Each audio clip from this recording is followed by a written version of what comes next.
एका कुटुंबातील 2 महिलांना लाडकी बहीण योजनेचा लाभ मिळणार।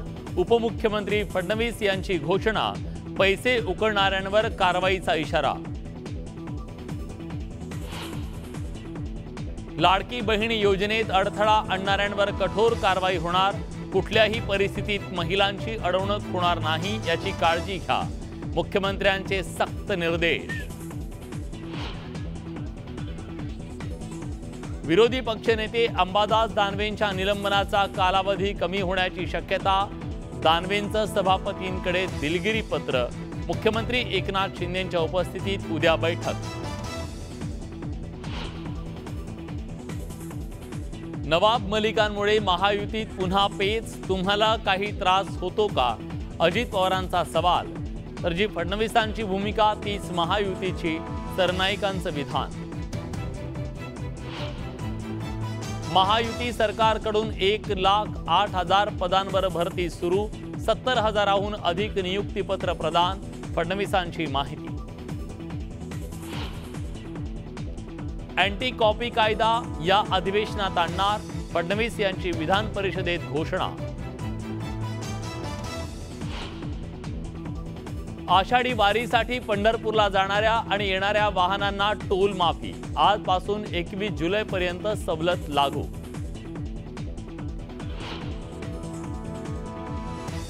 आधी हिजाब बंदी, आता चेंबूरच्या आचार्य मराठे कॉलेजमध्ये विद्यार्थ्यांना फाटलेली जीन्स, टी शर्ट, जर्सीला बंदी। हा तालिबानी फतवा। प्रताप सरनाईकांची टीका।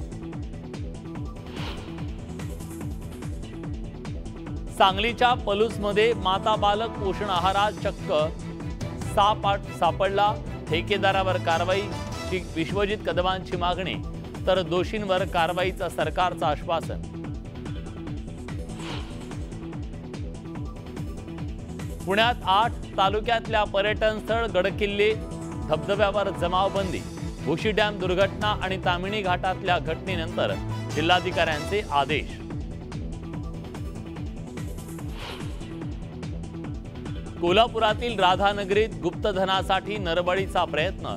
सरपंचांच्या सतर्कतेमुळे अनर्थ टळला। मांत्रिकासह 6 जणांवर गुन्हा दाखल। हाथरस चेंगराचेंगरीला सेवेकरी जबाबदार असल्याचा ठपका। भोले बाबावर गुन्हा दाखल नसल्यानं आश्चर्य।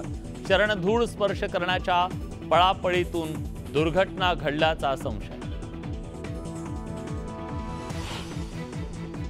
T20 विश्वचषक विजेता भारतीय संघाचं उद्या मायदेशी जंगी स्वागत। मुंबईत नरिमन पॉइंट ते वानखेडे पर्यंत ओपन बसमधून मिरवणूक।